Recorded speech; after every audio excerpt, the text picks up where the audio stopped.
Matthew chapter 7. Judging others.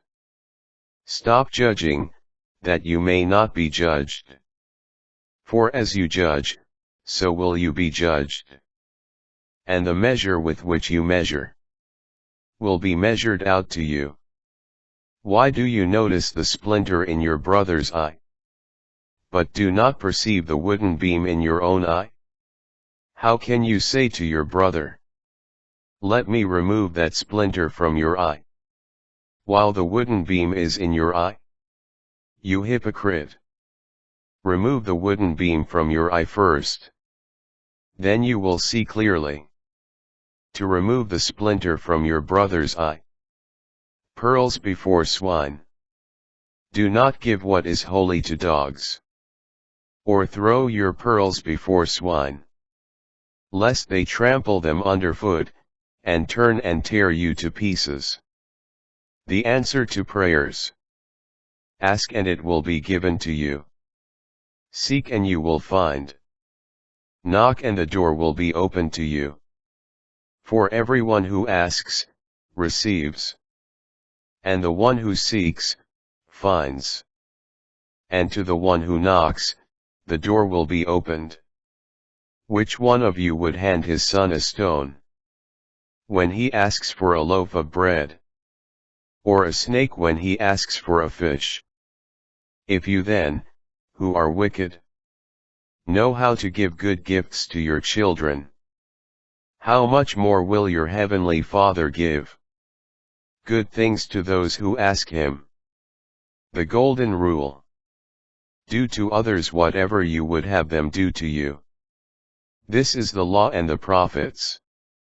The narrow gate. Enter through the narrow gate.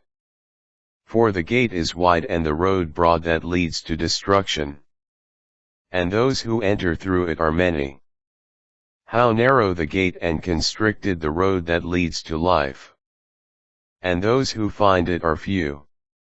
False prophets. Beware of false prophets, who come to you in sheep's clothing, but underneath are ravenous wolves.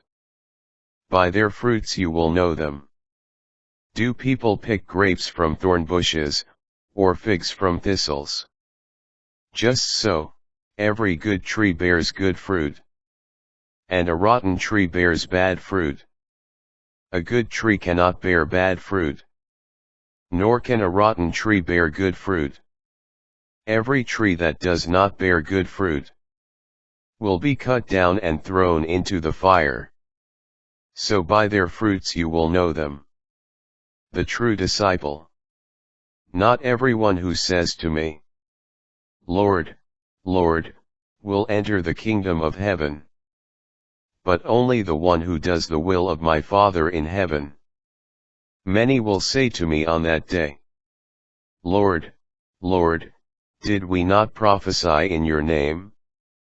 Did we not drive out demons in your name? Did we not do mighty deeds in your name?" Then I will declare to them solemnly, "I never knew you. Depart from me, you evildoers."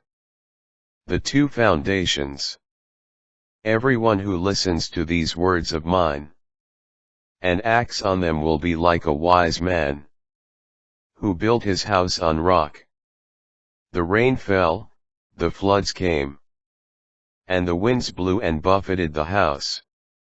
But it did not collapse, it had been set solidly on rock. And everyone who listens to these words of mine, but does not act on them, will be like a fool who built his house on sand. The rain fell, the floods came, and the winds blew and buffeted the house, and it collapsed and was completely ruined. When Jesus finished these words, the crowds were astonished at his teaching, for he taught them as one having authority, and not as their scribes.